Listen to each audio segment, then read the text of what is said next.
Hi everyone, today's evening headlines. Nagaland records 32% GST revenue growth in April. Withdraw non-cooperation, non-demand for justice, Konyak Union. VP Naidu calls for taking higher education to rural areas, make it more inclusive. No third chances for students who have missed 2 phases of CBSE exams. NTTU economic blockade on parent begins today. News in details. Nagaland records 32% GST revenue growth in April.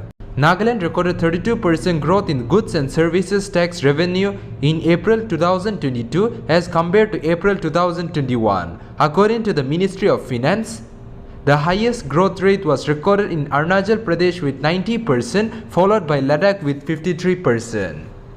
Data from the ministry revealed that 3 northeastern states, Manipur, Mizoram and Tripura, recorded a decrease in GST revenue, that is -33%, -19% and -3% respectively, while Assam's growth was at 14%.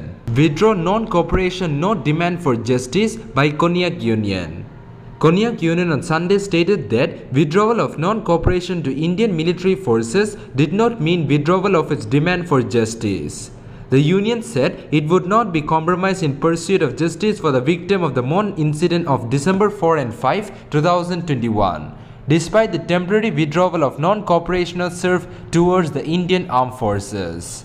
It stated that the proposal for temporary withdrawal of non-cooperation was KU's endorsement to Eastern Nagaland People's Organization, but the Konyak civil societies would not be compromised with the justice demanded, and the Konyak CSOs would steadfastly adhere to its decision to pursue it until justice is met. VP Naidu calls for taking higher education to rural areas, make it more inclusive.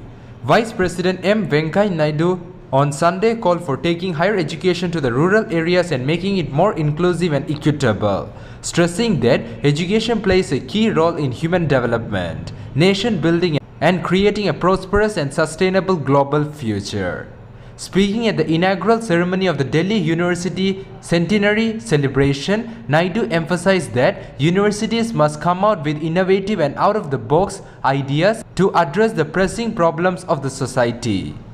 Inclusiveness and equitable access to education to rural youth is critical because education plays a key role in human development, nation building and creating a prosperous and sustainable global future, Naidu stressed. No third chances for students who have missed 2 phases of CBSE exams. The Class 10 and 12 second term board examination being conducted by the Central Board of Secondary Education will continue till mid-June, and around 35 lakh students from across the country have registered for these exams. The CBSE introduced a 2-term system during the COVID-19 pandemic period. However, the students who neither appeared in the first term examination nor appeared in the second term would not get a third chance. Even these students will also not be allowed to appear in the compartment examination. They have to repeat the same class again and sit in examination to be held in the next academic year. NTTU economic blockade on parent begins today. In retaliation to the ban imposed by parent civil society organization on transportation of logs except for Swan Timber, the Nagaland Timber Traders Union has announced to launch indefinite economic blockade on parent district with effect from May 2, starting from 6 am on 2 main Dimapur parent roads. A NTTU press release issued by its publicity cell has explained in detail on the sequence of events leading to the present unresolved issues between the timber contractors and parent civil society organization, which led to the economic blockade.